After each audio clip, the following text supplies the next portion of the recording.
On this episode of This League, we have a special interview with former NBA player, two-time NCAA champion, and now skills development coach for the New Orleans Pelicans. How do we say their name? How do we say his name? Corey Brewer. Corey Brewer. We also catch up on some quick news, including a flock of birds that almost took down the Utah Jazz team plane. Russell Westbrook spitting facts about why the media is just absolutely trash. In some ways it's true. Some rumors about LeBron recruiting Steph. Huh? Scooby? Huh? And tackle also why or whether the Pelicans are or are not trustworthy. Kind of timely, given that we had Corey on. All right, Marty, let's drop the beat. So this story is pretty crazy. Utah Jazz team, plane, flock of birds, collision. Birds dead, obviously. No birds made it out alive. I don't know if I needed to highlight that, but blood splattering bird guts and flames, Marty. Players said that there were flames. Yeah. Players were letting their families know this could be the end. That's so terrifying. Fucking terrifying. So this is the backstory. Jazz team plane took off from Salt Lake City Tuesday, flying to Memphis.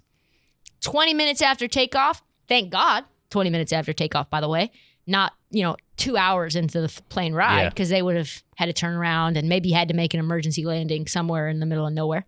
Their plane struck a flock of birds, and for 10 to 15 minutes, players were sending their regards to their family members. Players said that they saw flames, and they ended up flying back to Salt Lake City. And instead of Adam Silver, I'm sure that the team must have called the league to say, hey, we almost died here. But instead of like, hey, take a day, we get it. We're delaying lots of games due to COVID. We understand there's some trauma here. Probably all of your team, all of your staff must be shaken up. They said, no, there's a second plane. We need you to get on it right now. John Morant is waiting. When you think about it like that, you're like, whoa, wow, okay. So then the Jazz did go to Memphis. They got on that plane, except for Donovan Mitchell was like, no, I'm not getting on that plane. I personally am good on this whole plane business right this second. I am definitely not going. I get that. Did you know that Donovan Mitchell's greatest fear on earth is dying in a plane crash? I didn't, but that's a rational fear. I don't love flying either, so a rare instance where I will feel for Donovan. So Spider said that when he was getting drafted, his biggest fear was taking a plane on a regular basis. Yeah, I think about it a lot. Like, I would not want to be on a plane as much as these guys are, and I think flight attendant is the worst job in America. Hundreds of flights, like you said, thousands of miles, and he said, I take a window seat so I can clearly see everything that's going on, i.e., probably saw the flames, definitely saw the birds, knowing for 15 minutes there is some shit going down and Donovan is just probably face pinned to the window like, guys, things are happening. Turbulence. He talked about his fear of flying before. He said this before the draft. Can you play the clip? Enjoying the process? Loving it. I hate flying though, so that's like that's the bad part. I'm terrified of flying. Yikes. How do you deal with the flying? I just pray and just stare out the window. I'll pay extra to sit in the window seat. That's my thing. I'll take the no legroom over to a window seat so I can see like where I'm going, see why I'm going down and whatnot. But why? Landing is cool because like I know why we're going down, but like the turbulence kind of freaks me out. I see why we're going down. Why? I stand with Spider. I get it. No way I get on that second plane. Can you imagine disembarking and you see that there's this photo of the plane and there's just blood everywhere? Yeah. Just covered in blood, and you're like... It was a rough picture. Rough picture. Yeah. Like I said, no bird survived. And then you're like, okay, ready to go home, relax, lay in bed. And they're like, no, time to lock down Dylan Brooks. Fuck you guys. I'm out.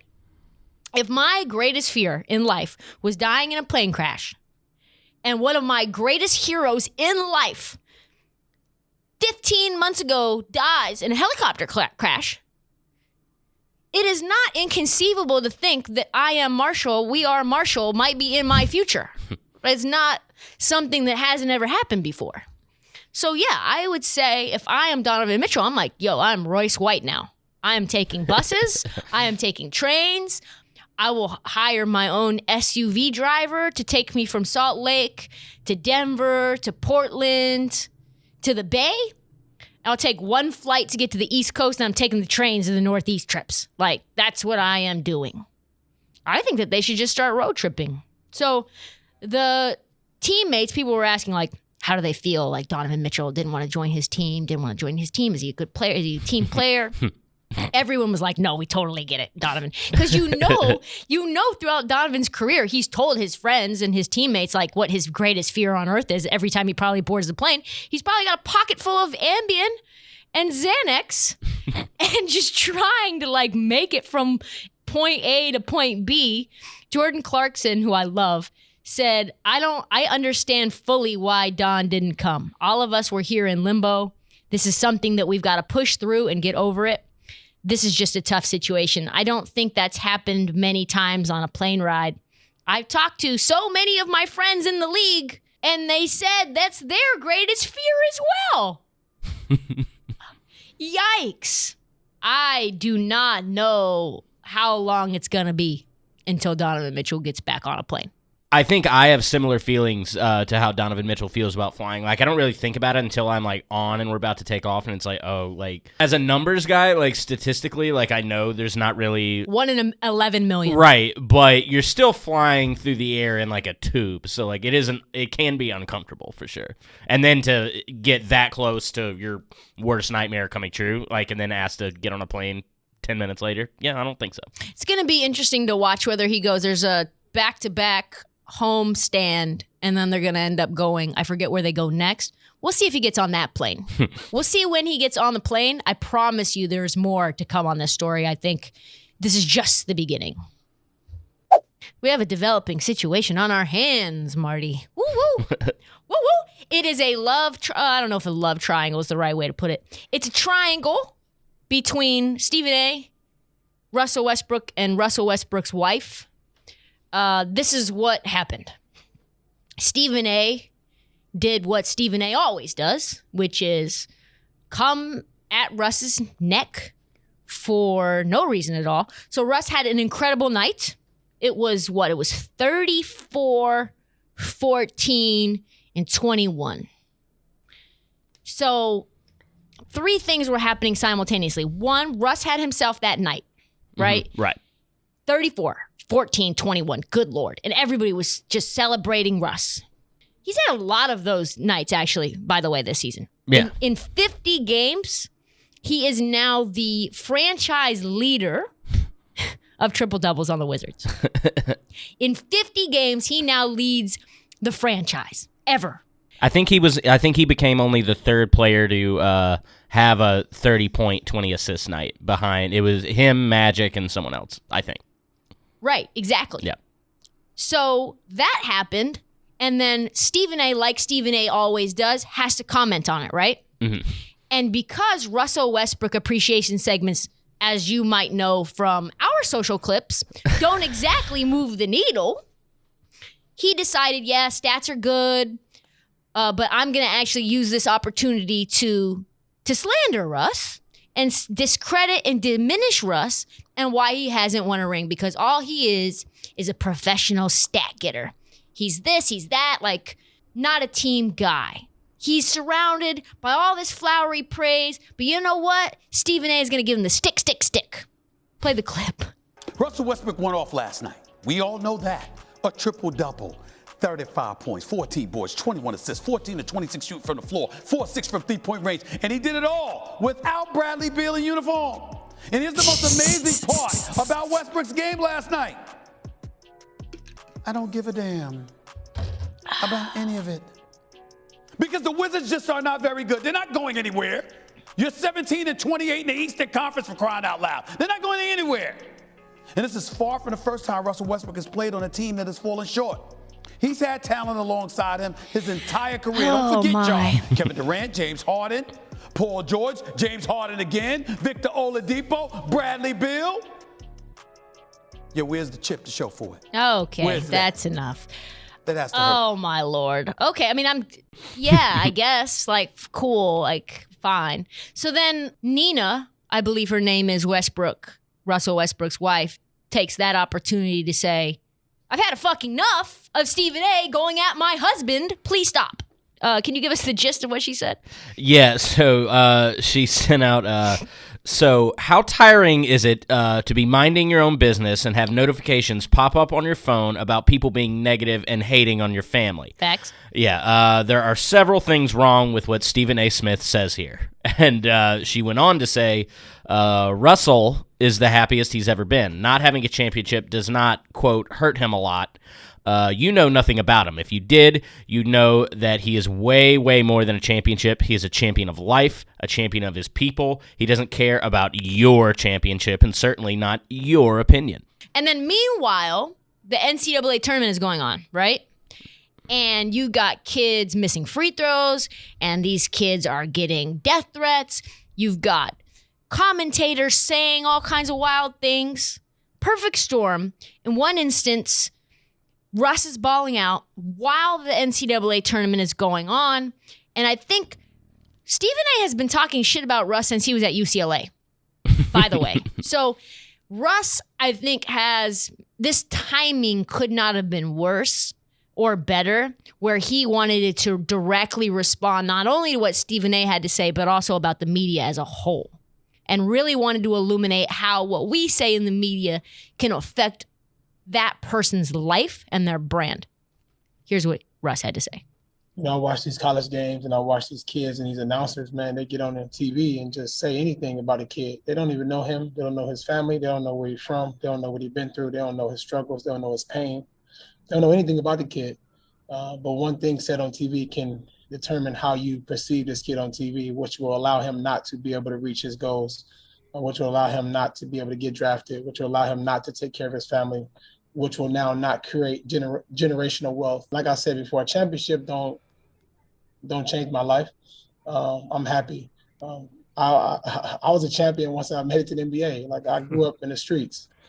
I'm a champion. Like, nobody can. I don't have to be an NBA champion. I know many people that got NBA champions that's miserable, have done nothing for their community, have done nothing for. He's just spitting facts. The people. On the recent episode of Brian Windhorse's pod, Mark Spears was talking about how he asked Allen Iverson why Allen Iverson is not in the media, why he's not on the jump.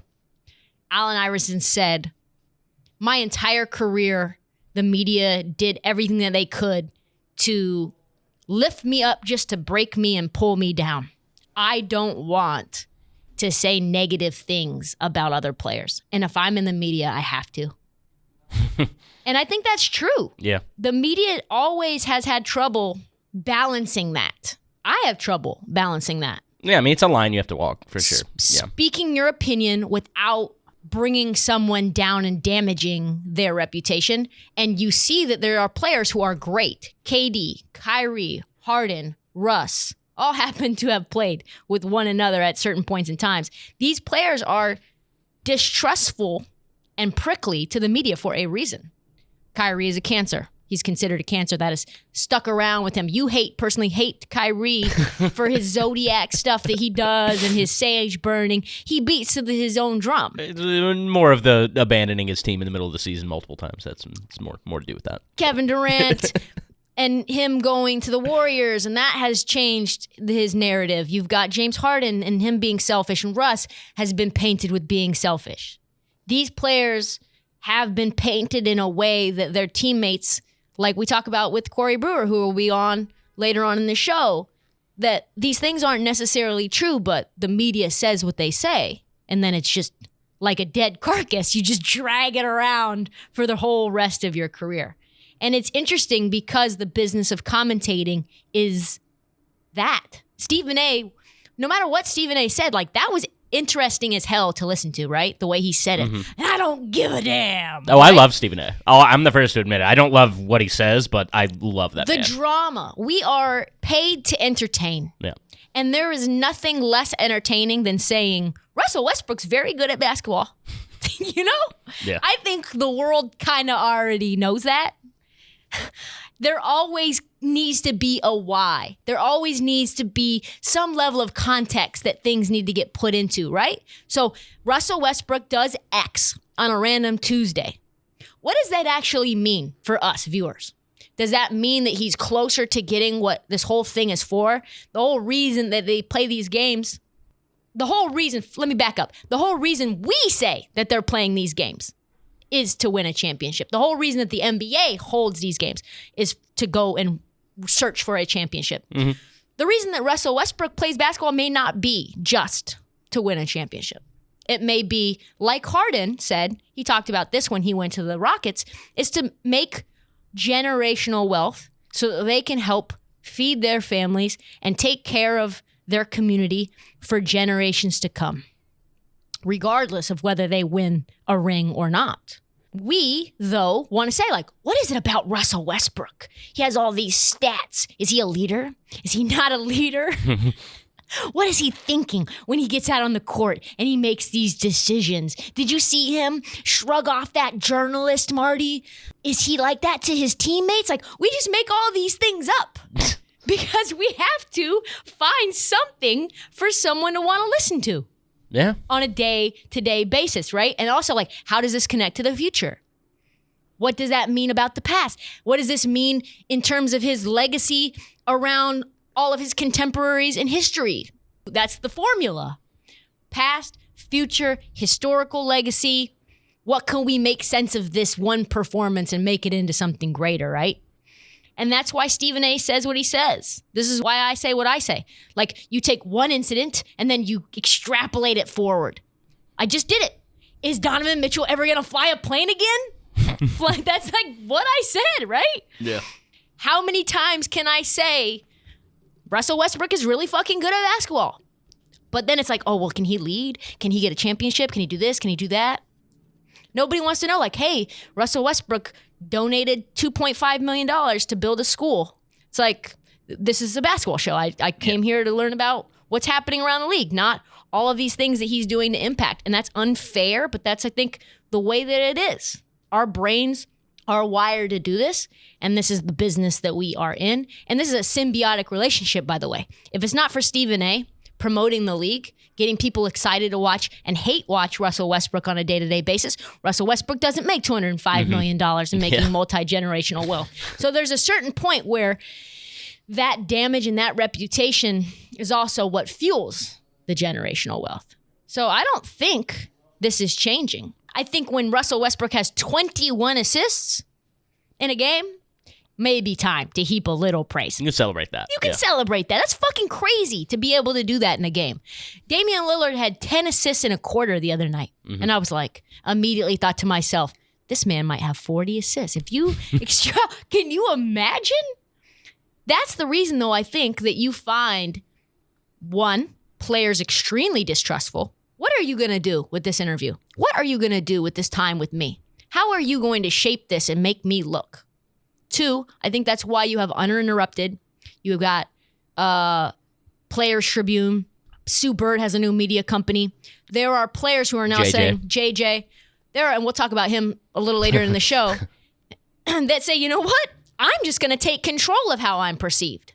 I'm going to take control of not only how I am perceived, but how my crew is perceived. We're going to put out our own content on our own timeline, how we want the world to see us. We don't want the media to be the only ones responsible how we're seen. I think that's fucking dope. I like that.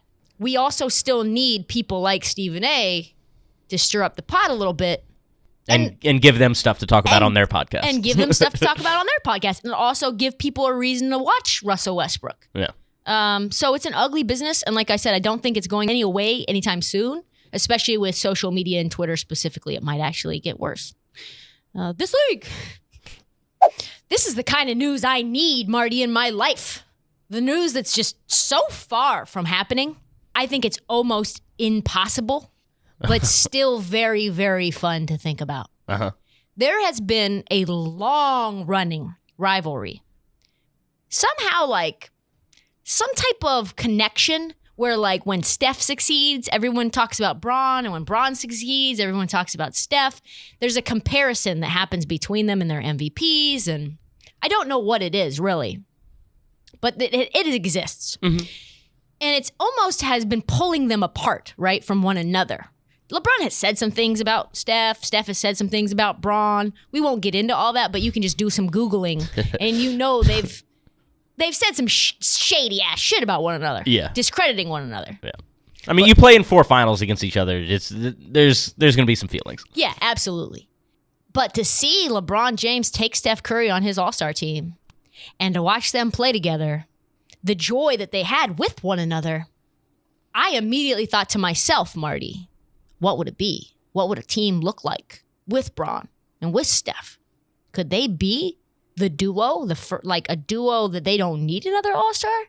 Could they win a title together? That's immediately where my mind went. Is that where your mind went? Yeah. Yeah. Right? Like you think to yourself, what could that be? Remember when Kyrie and KD were on the court during All-Star game last year together? Everybody's like, oh, or 2 years ago. Everybody's like, oh yeah. What are they saying? Do they want to go and play together? And they did, didn't they? Mm-hmm. So now the news is bubbling up. Brian Windhorst, the LeBron James follower of sorts. He made his living following LeBron James around when he was like 16 years old, and now he's the guy. He had a podcast come out, same podcast with Mark Spear and Nick Friedel.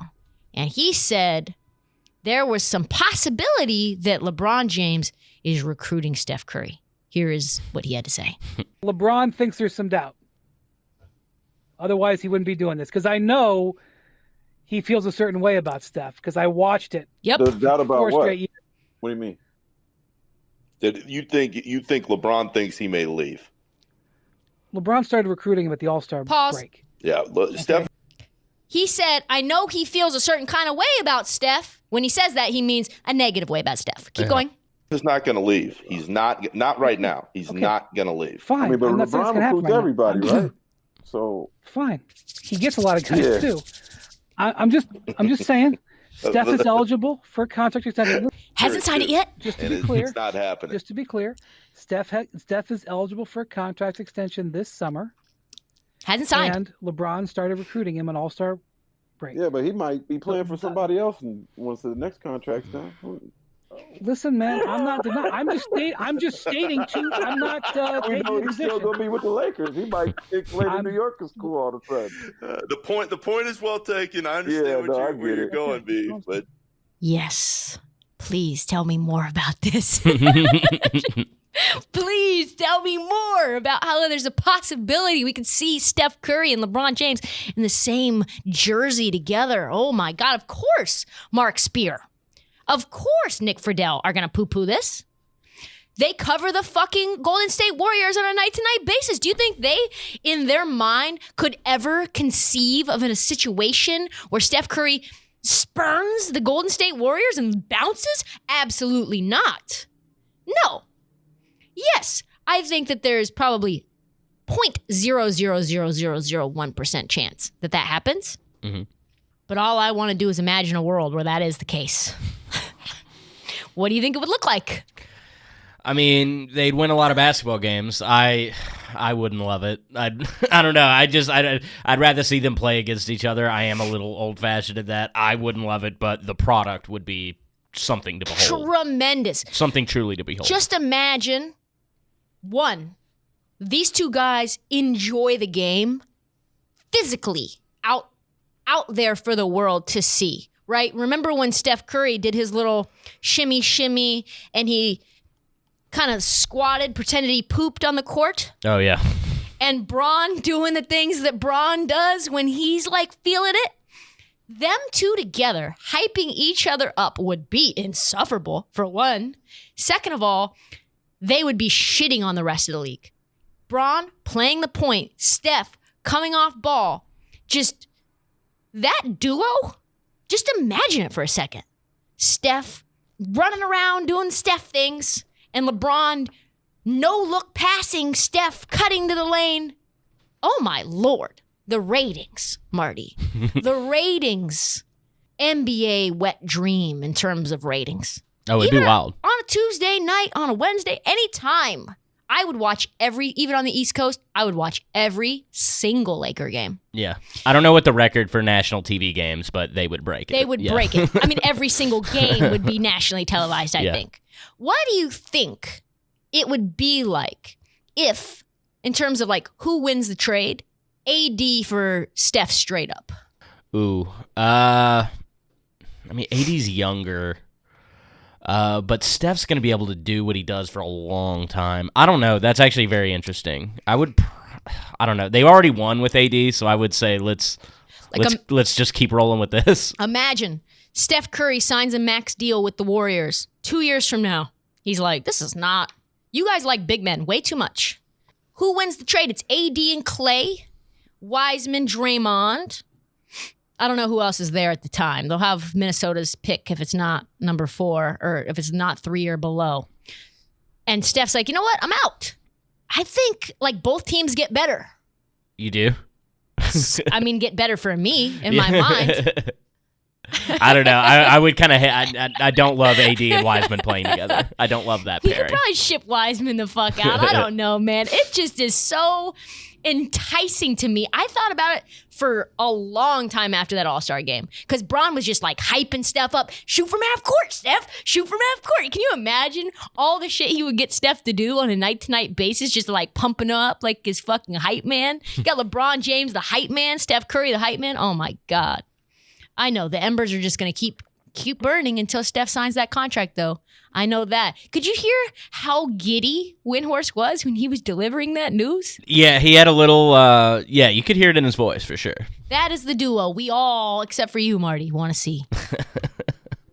There's a little Laker cleanup, though, to do. Also, following the Drummond to LA news. Did you hear this?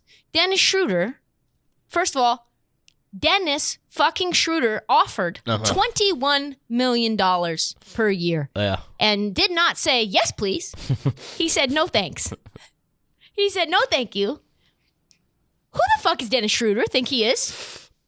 I don't know. That's a shitload of money, and that's certainly, I mean, that was very bizarre. You would think that he would jump at that. Dennis Schroeder thinks he's Kyle Lowry. He thinks he should get $25 million? I don't know. I mean, you can't go too much further up from that until you get to the max. Like, he's not a max player, so.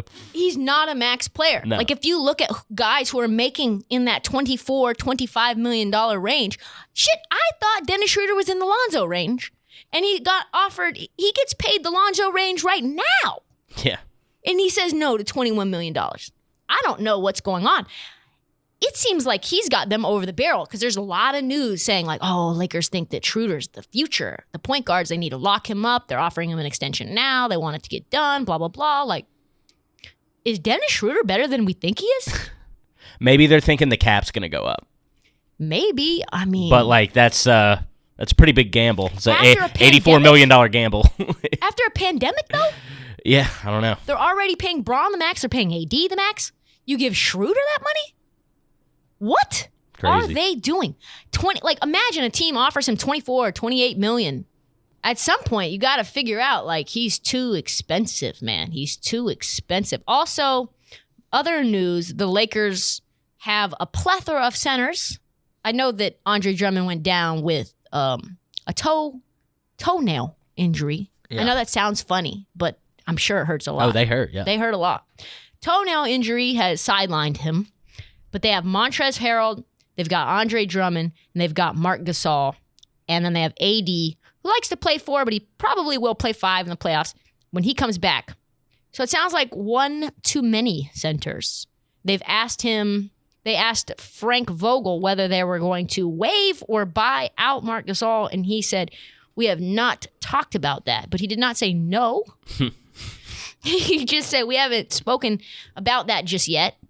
Doesn't hurt to have a veteran big man in your pocket. He's very smart, can pass, gives you lineup flexibility in case you need a guy like Marc Gasol to play make. Say Dennis Schroeder goes down or something happens.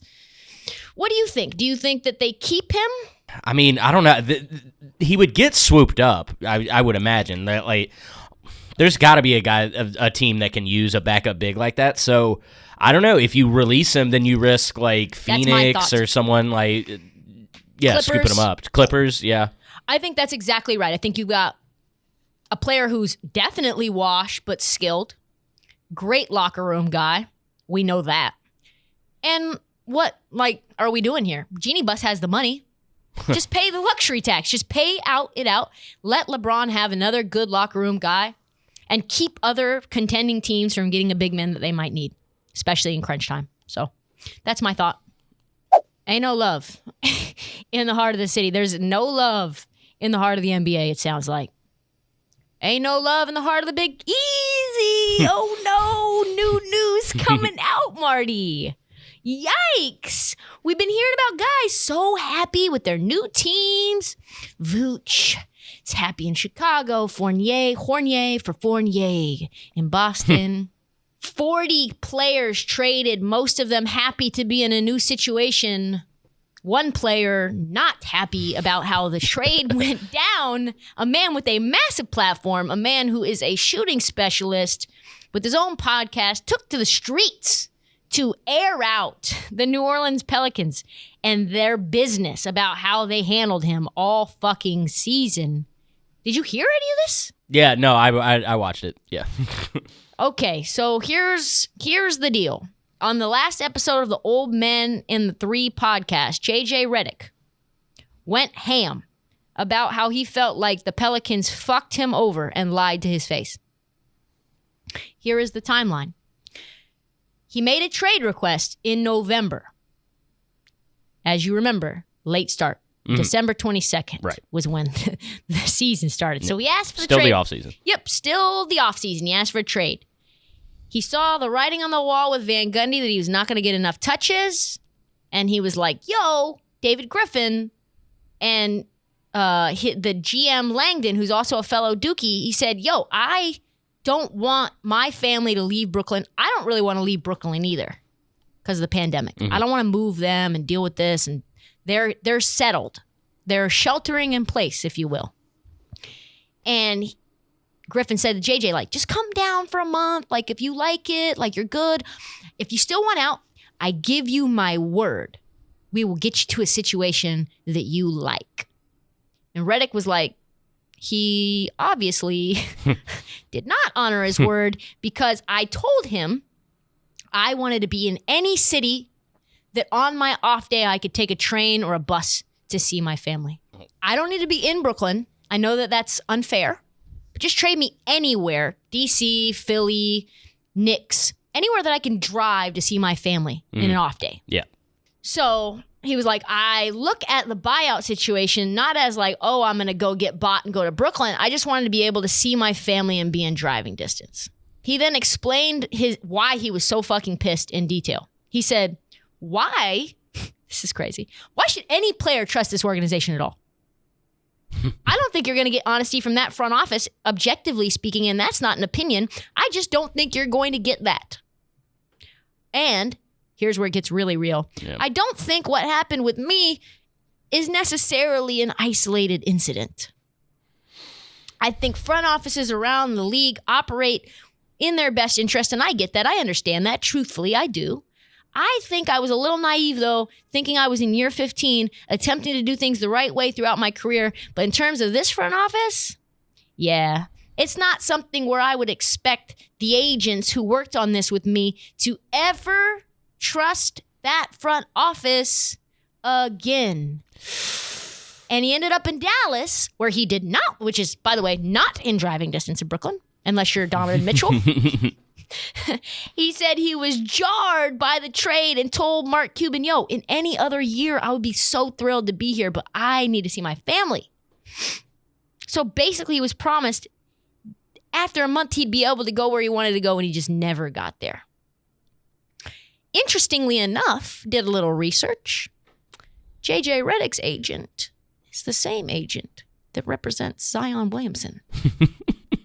I'm not saying that there's tea coming along the bend, down the bend, but I don't think it was a coincidence that he made it so stark that I don't think my agents will ever trust this office again. Man. That just goes to show you maybe don't fuck over a 15-year-old veteran with a megaphone of a podcast. He's been interviewing everyone. Oh, yeah. He interviewed Zion the other day, this person, that person. You don't think there's always an in-between period where you're not quite recording, but you're not quite not talking about the thing? I'm thinking maybe during those times he's going to sewer New Orleans. If he has the opportunity, like, fuck New Orleans. By the way, fuck New Orleans. They ask him. It's really going to be interesting to see how this is going to affect the Pels going forward. Do you think that it makes any difference? For them moving forward? I mean, lucky for them, they've got 4 to 5 years to mend that relationship with Zion because he's stuck there until then. But this is very bizarre, and I don't really even get it. Like, why would Griffin give him his word if they had no interest in doing that? Because you could just say, like, no, you're making $12 million and you're in year 15 and you're having the worst year of your career. No, like, I can't make a decision on my roster based on what you're asking. That would be, I think, a reasonable thing to say. But or just buy him out. Or, yeah, right. Yeah, exactly. But then to just come say, hey, we're going to trade you. He traded him to Dallas for chips. Yeah. For nothing. Yeah, it was a weak move by Griff, and I don't really get it. I don't understand the advantage that he got from it at all. Me neither. Up next is an interview with Corey Brewer. Corey Brewer. Today on This League, we have a very special guest. 2-time NCAA champion. Probably on one of the best, most dominant NCAA teams of all time, I would say. 14-year vet. Responsible for killing the Clippers' title hopes. Now a skills development coach with the New Orleans Pelicans. Corey Brewer, thank you for joining us. Welcome to the show. Thanks for having me. Do you remember me? You look so familiar, and I'm like, I know her. Why do I know you? So, Marty, I'm going to tell you this story about how me and Corey first met. Okay. I was working for USA Today at the time. And I was just a little baby in the media space. I was just trying to do my thing, just trying to make moves and like be unique and be different, right? And USA Today is one of those places where it's like you kind of have to try to drive news, but I was not about that. And Corey was with Covey. They were both in the LA offices of USA Today. He was with Robert Covington, another one of my favorite players. And I think we were doing an interview, but I was doing a push-up challenge. Does any of this ringing a bell? Yes. So we do this whole thing, and somehow it comes up. This is so stupid. So it comes up. I tell Corey and Covey I have hops, and these guys are like, I don't think you can touch that exit sign on the ceiling, and I'm like, yes, I can. I am certain that I can. And Corey's like, I don't think that you can. And for whatever reason, me that I am, I'm like, well, I'm going to show you that I know that you guys can dunk, but I really want to show you my vert. Like, so I asked Corey, I say, can I take a running start? He's like, yeah, sure. At this point, I'm pretty certain he does not think, which is making me more aggressively wanting to touch this exit sign. So I run and I slap, because I don't know if I'm going to like barely touch it with my fingers or what. I needed to touch it. And I ended up touching it in the middle of the hand. The exit sign falls down. Boom, crash. Oh, no. Hits me in the face. I fall. No, I do remember that, because you smacked it hard. And it did not go at all the way that I planned. And Corey's PR person was a woman. She was pumped that I ended up doing it. Everybody was a little concerned whether I was going to touch it because there was a lot of build up and lead up to this. So I didn't know if you would remember that, but how crazy when this happened, Corey, were you thinking to yourself like, what the fuck is happening? No, I was like, she really just broke the exercise. That was the thing. You got it though. You touched it. Like, I think now back to it, and it's like this 5'5" journalist is really trying to show her hops to me. Like, on the hops. It's just ball is life, man. Sure. I honestly don't even know why I did it. I I don't even know why I was trying to flex like that. It was just the all-time Trysta move. I mean, it sounds like you had the hops, though. I did have the hops. You want to show your athletic ability. Had to show I was also an athlete. Like I said before, you were on one of the most dominant NCAA teams in at least my memory, right? You would say that's that back-to-back. I went to Oregon, so that Elite Eight hurt.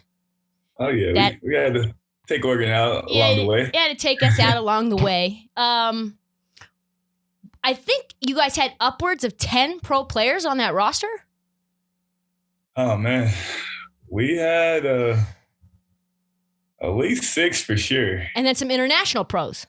Yeah, we had some guys to play overseas. Yeah. So we had a lot of guys to play pro basketball, actually. That's wild. 6 NBA guys, 4 international players. It was one and done, super popular then too. But you guys decided to come back and take me through that decision, why you guys decided to do it and how you came to that kind of conclusion. It was a thing that me, Joakim, Al, and Torian Green, we all came in together. So our freshman year, we were roommates, and we just instantly became like best friends, like all 4 of us. We were always together. We did everything together. We were always in the gym, playing 1-on-1, playing 2-on-2. We just loved to play basketball. We also just, like, we loved each other. Like, we had a blast together. And it was just one of those things, like, it was just chemistry instantly. So, we had David Lee, Matt Walsh, and Anthony Robichon our freshman year. And me and Al started, but Joakim really didn't even play. And Torian came off the bench.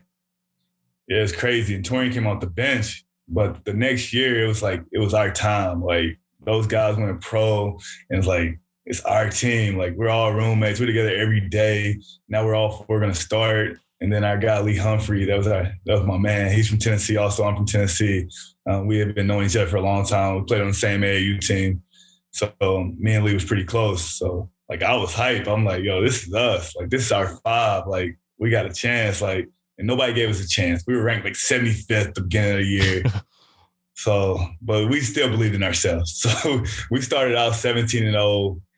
We had a little hiccup, but then we ended up winning the championship. So, everybody's expecting us to go to the draft for sure. After you win a championship, our stock was high, like really high. We were all going to be lottery picks. That's what they were saying. Joakim was probably going to be the first pick. Oh, definitely. Number 1 pick. Bargnani doesn't go number 1 if we come out. No shot. Joakim definitely number 1. But it was one of those things where, when you're having so much fun, it's like you don't want it to end. We really didn't want it to end. Like, we were having that much fun. Like, it was like, just everything was perfect. Like, we live together. We see each other every day. We're winning. Like, we're at the University of Florida, like, amazing campus, football teams winning. Like, every day is a great day when you wake up. So after we won it, we all went home to, like, see our families, and we were trying to make a decision. And, me personally, I went home, and my dad was like, you don't have to go to the NBA. It's not about the money. It's not about us. Like, we're fine. Like, my parents were older, so my parents were in their 60s at the time. They were like, we've lived our whole life. This is all about your life. It's about what makes you happy. So for me, when I went back to school, I was like, I want to stay in school. Like, I'm having so much fun. Don't get me wrong. The NBA, I want to play in the NBA. It's a dream come true. But you can only go to college one time. Once you leave college, it's over. Like, you can't just go back. Like, now I guess guys can test the water. Back then, it was like, you either win or you didn't. So when I got back, I was kind of like leaning, like, I wanted to come back. And then I feel like Al was kind of leaning towards going. And Joe was more like, yo, if we're coming back, we're all coming back. If one of us come back, we're all coming back. So after talking, we kind of decided, like, man, we're having too much fun. We can only do this one time. Like let's do it again. Let's go one more time. Let's see if we can win back to back. And we finally made the decision, like, let's do it. We're coming back to school. And it's a great decision. That's dope. How do you think, you guys were all roommates, how do you think that changes the on-court chemistry? Oh, it definitely, it helps a lot. when you're with somebody every day, you live with guys. Me and Al had a bunch of the same classes. Like, we were just always together. So you kind of, like, you really know those guys. You know their tendencies. You know what bothers them. You know what makes them happy. It's just one of those things. So you just get to really learn their personalities. I feel like that was the biggest thing. We really knew each other's personalities. So when we got on the court, you could kind of, you know how to push your guys' buttons to get them to play harder, to get them to do something extra. Hey, y'all did that big like announcement in the arena when you decided to come back, the three of y'all. What was that like? Because you had to have gone into that situation knowing I'm never going to own a room quite like this ever again in my life. So what was the build up to that? I mean, it was amazing. It was so many people there. Like, that's the big thing. Like, the whole O-Dome was like packed. It was like a game against Kentucky or something. It was packed. So everybody was just happy. They were hyped. We just won. We had the trophy there. Like, everybody wants to know, like, what are they going to do? Yeah. So, like you said, we got the whole room, all eyes on us. And, you know, we said we were coming back. Everybody just goes crazy. It's like a moment you're never going to forget. Yeah. And then Tebow swagger jacked you a couple years later. Yeah, it's okay. It's okay. You know, we did it first. Just kings on campus. Just like a victory tour, like a float an entire next year to go back to back. For sure. When you watch March Madness now, if it was me, I would be comparing my team to every March Madness run that there is, right? Like, I wonder how our team would stack up against this national title team. Do you do that? Oh, for sure. Like, if you're watching the games, you're like, who's gonna win it all? Like, could they beat us? Like, no, there's no way they could beat us. Like just thinking back, just looking at all the teams, like over the years, I've been doing it for years. Like, I always come to the conclusion, like, nah, they couldn't beat us. You don't think since 07, any national champion would have beaten you guys? No way. Like, there's been some really good teams. Don't get me wrong. Like, even the Kentucky team with Anthony Davis was really good. Like, but it's just like, there's no team that could beat us because we had everything. Like, we had all 5 positions. Like, I don't really look at a team that, like, has all 5 positions. And definitely there's no 2 bigs, like 2 bigs together that was better than our 2 bigs. That's facts. You believe that, Marty? Do you think that's true? That no team since then? Yeah, I mean, I can't really think of one. This Gonzaga team this year is they can ball. So, I don't know. They may... I don't know, though, man. They're not built like that. I wouldn't put them up against them at all. No way. They're not built like that. It's Gonzaga. It's true. Gonzaga. It's true. I mean, enough said about Gonzaga. Like, no shot to the Pacific Northwest where I'm from, but like those Florida boys and a bunch of friends that are living together. I mean, you guys were Hard Rocks. Joakim Noah is a fucking Hard Rock. Oh, for sure. Nobody's playing harder than us, for sure. Yeah, him doing his swimming thing when he runs. You said that Georgetown and Jeff Green and Roy Hibbert were Florida's biggest test, right? We were just that year. They gave us the biggest problem because they slowed the game down. We like to play fast, and we were getting up shots, shooting a lot of threes. They slowed it down, and they gave us some trouble. And it came down to us making some plays at the end. But Jeff was playing great, and Roy that's a big dude. Yeah, we were just talking about last episode, kind of the death of the rebounder. And how guys like Roy Hibbert, you just basically woke up and all of a sudden Roy Hibbert was no longer a playable piece, right? The traditional center has sort of been devalued.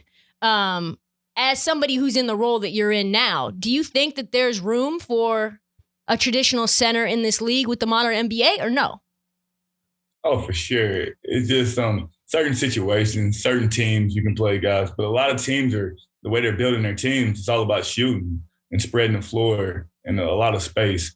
But like, if you build your team and you got a big that can really play, he's gonna play. But it's not like the past years. Like, just because you're 7 foot, you're not guaranteed to play in the NBA anymore. Yeah, at one point in time, it was like all you have to do is be born tall.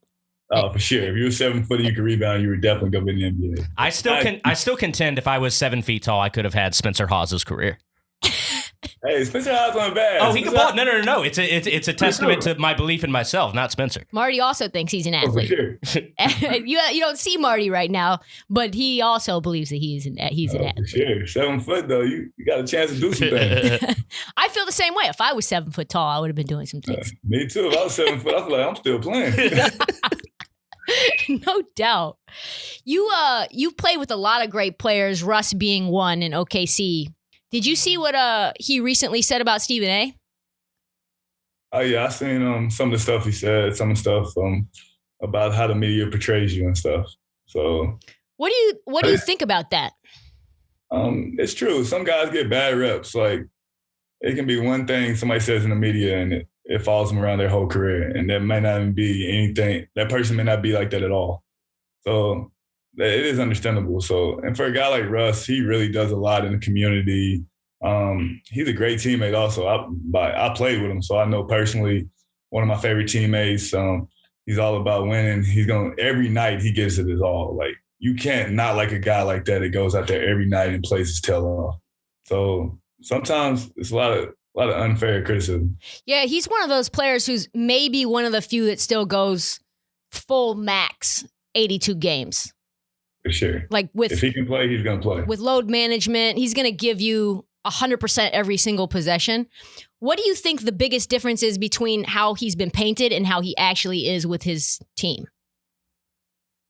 I just feel like sometimes people, they think he's selfish or he's not really about the team, which is totally opposite of what he is. He's a great teammate. He's all about the team. He really wants to win.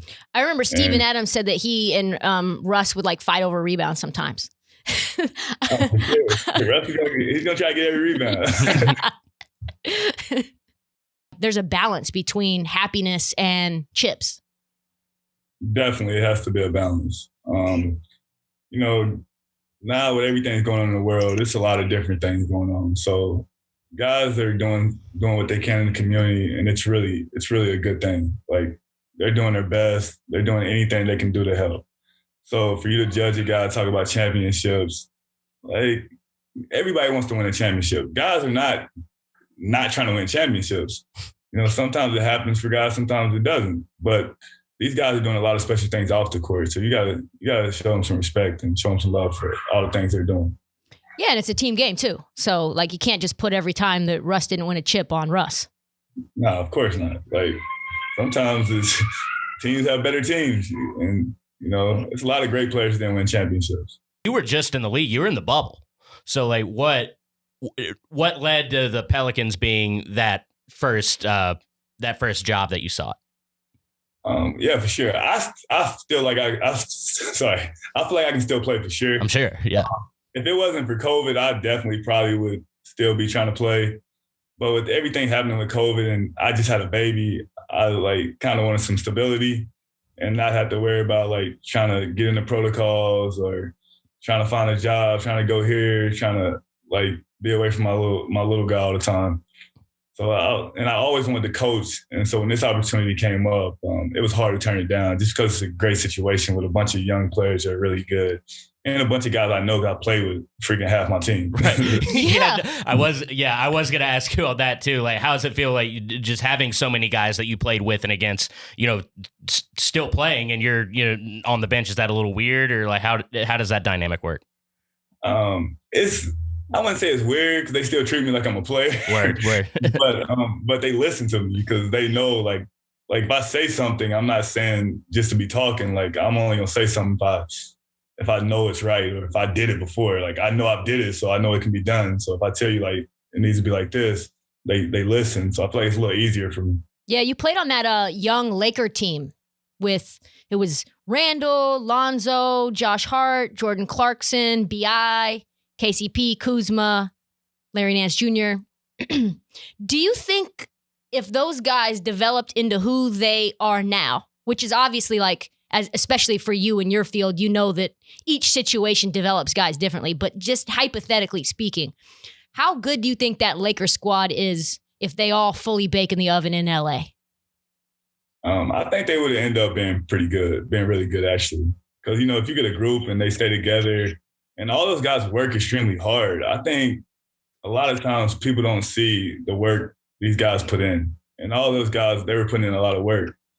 So it's just in situations when you have a bunch of young guys, team like in the market like LA, they want to win right away though. So they're not going to just develop you when they can get a guy like LeBron. So you can't argue with what the Lakers did. Like they did right. They had a lot of good young talent, and they turned it into LeBron James and Anthony Davis. So the Lakers did a great job as a franchise, and these young guys, they kept working their butts off, and that's why they're in the good situations they're in now. Yeah, I'm really interested in how the offense has changed. I know that you weren't there, obviously, last year, but you guys are doing a lot of interesting things using Zion the way that you're using him. Lonzo's being used in a different way. Obviously, like Zion being this primary playmaker. It's interesting because the Warriors are using Draymond like that a little bit too. And you've got Braun that sort of does that too, this whole point forward thing. Do you think that's like a new wave, or is this just like it's like you said, a situational thing, depending on how the coaches want to use their players? When you have a talent like Zion Williams, you're going to give him the ball. You're going to put So I'm not going to say situational, what's going on in the NBA. This is a Zion Williamson thing for us. Like, this guy is really good, and he's really good with the ball in his hands. So we're going to give him the ball and let him be Zion Williamson. And that's why we've been really good. And he has a lot of teammates like Lonzo and B.I. They want him to be great. So they're able to, here you go, big fella. We're gonna help you do what we do, and you do what you do. It's interesting because B.I. and Lonzo were both stars in their own right when they were doing their thing. To be able to defer to Zion when Zion's younger and want him to be great, that's special. Oh, yeah, definitely special. That's why I think these guys are going to be. This is going to be a really good future here. And you got two superstars. B.I. was All-Star last year. Zion's All-Star this year. And then you have a guy like Zoe who's really good. He doesn't get enough credit for how good he is. And he's only getting better because he's 23 years old. All these guys are young, and they're only going to get better. So they just got to stick together. I got banged on Twitter because I said I'd rather have Lonzo as my point guard over Ben Simmons. And that was I said that. People, so I give Lonzo a lot of credit. Oh, for sure. The way he's shooting the ball, whew, yeah. I tell you what. Yeah. Hey, can we teach Zion another move other than that spin to the left? Hey, man, they can't stop. Hey, I know. It's so funny to me. Like, whenever I talk about it, I'm like, he kind of does the same thing a lot, and no one seems to be able to do anything about it. Isn't that your job, Corey? The man is shooting. He's like, you look up and you're like, oh, he's 9 for 10? Like, what? Every night, like, they can't stop it. So just keep doing that move. They literally all go over there, too. You can see them trying to shade left and try to stop, and it's like he's just too strong. Yeah, he's too strong. Once he gets to where he wants to get to, and it's the touch. He has amazing touch to be so big. Oh, yeah. Once he gets on the glass, it just falls in. Yeah, it's not like some of these other guys that hit the ball hard off the backboard and just hope it goes in off the angle, you know? This is soft. This is soft touch. No, it's funny. It's interesting to watch his development. And he's not one of those guys. I'd love to see Zion give the, like, you're too little. He never does that. He never, like, just is like, you know, never does any flexing. You know me, like somebody who wants to hit the exit sign. Like, if I was him, I would be running that scoreboard up. When I remember when you were drafted, me and Marty were talking about this when we found out that we were going to talk to you about how David Stern said your name. He was like, he said it so funny, like, Corey Brewer. I think someone shouted it out in the crowd, and then he was like, oh, yeah, Corey Brewer. Yeah. I don't know. It always stuck with me. I was wondering if you ever heard that. I've never heard it. That's when I was like, go back and watch it. Ain't funny. Like, first of all, I didn't think I was going to Minnesota, so I was shocked when they called my name. And I was kind of like, oh, Minnesota. Yes, that's everyone who ever gets drafted to Minnesota. I really thought I was going to pick later. So when I went, I was like, oh, okay. Oh, damn. Great. I'm going to Minnesota. Great. I'm just happy to be drafted. Like, dream come true. But hey. And Noah was sitting right next to you, right? Said my name. Did you feel any pressure being that first draft pick after KG left for Boston? See, that's the thing. KG hadn't left for Boston yet when I got drafted. Oh, yeah, because it was that in-between zone. Yeah, it was like 2 weeks after, 3 weeks after I got drafted. So they probably never could use any of my interviews when I got drafted because all I talked about was, oh, man, I can't wait to play with KG. I can't wait to get to Minnesota. I used to love KG growing up. I get there ain't no KG, so it's like, oh, okay. That's what happened when Sexton was drafted, too, because he was like, kept talking about LeBron, and then LeBron left 2 weeks later. Yeah, and the craziest thing for me is we ended up making the trade, and we brought in a bunch of young guys. And we brought in Al Jefferson, and they gave him the big contract. So it was like, oh, we're going to go to Al Jefferson. Like, we're going to play, we're going to go into our big man. So that was the crazy adjustment for me in the NBA was I go from playing fast, moving all the time, to standing in the corner and throwing it in the post every possession. Ugh. Well, I'm lucky I made it as long as I made it. That could have been the end of me. I've always had relationships with friends where when they have a little bit of beef, I have beef with that person too. That's like kind of how I am as a friend. I know Joakim has had his tussles with KG. When KG came back to Minnesota and you were on that team, did you give him like an elbow on Joakim's behalf in practice? Nah, I don't think their beef was that serious when he came back at first. But definitely I would take up for my guy if I could. Hey. It's like, this one's for Noah. Oh, for sure. Gotta look out for my guy. No doubt. No doubt. You talked about Zach LaVine being one of the most underrated players, and he's now having that breakout season. What do you think was about his game gave you that feeling? I had Zach when he was early, when he was a rookie. Yeah. And I used to go back at night and work out, and he would be in there just working on his game. And he was always working hard. And I could tell, like, this kid's going to be really good. And just the last few years, he was getting better and better. And I'm like, oh, man, he's getting comfortable. He's going to have a breakout year. And I just felt like this year with Coach Donovan, my guy, Coach Donovan going over there, he was going to go to another level. And, hey, he proved me right. What's the difference between college Coach Donovan and pro Coach Donovan? Because you've played for both. Yeah, not too much, actually. In college, he's a little more intense because you treat guys a little different when they're, when you're in college, it's a little different. But he's always been a player's coach. So that's why I kind of knew he would be a really good NBA coach because he was a player's coach and he always puts his players in position to succeed. Like, it's not about his system. It's about the guys he has and the way they play. Yeah, a lot of guys, I think a lot of coaches try to keep their system the same regardless of the personalities and the personnel that they have. I think one of the greatest examples of that is happening right now with Steve Kerr. Like, Steve Kerr wants to run things the way he wants to run them. No matter who's there, he's going to do it his way. I mean, that's just facts. But did he call you the drunken dribbler while you were playing for him in OKC like he did when you were in Florida? Nah, that's funny. I got the drunken dribbler in college, but it's funny because they say I dribble drunk, but I never lose the ball. So, like, I'm the best drunk driver ever. It used to be a running joke because they'd be like, yo, you can't dribble at all, but nobody ever takes it, you never lose it. How is that possible? It's just a little bit sloppy looking. That's all. I say I've been clumsy my whole life, so it just looks funny. I'm gonna call a little bit of cap on that. I know y'all were balling way too hard to not go into practice hungover sometimes. Ah, man, come on. I believe that alone. Just put it this way: we had a lot of fun in college. We didn't go back to win it again. I mean, yeah, and if it's working, just keep, if it's not broke, don't fix it, I was mentioning your name to a Clipper fan who's a barista down the corner from me, and we talk about basketball a lot, and I was like, oh yeah, I'm talking to Corey Brewer later, and he's like, Corey Brewer, he ruined our one chance at a title as a Clipper fan. It was the year before the Warriors were really, really good. It was 2015, right? I think it was 2015. Yeah, 2015. And the Rockets were down.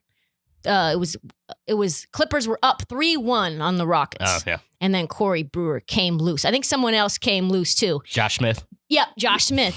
And Blake Griffin had some like crazy layup. And then all of a sudden, Corey Brewer and Josh Smith like took fire. I think you had 19 points in game 6 and 10 rebounds, something crazy. Yeah, like 16 in the fourth quarter. Yeah.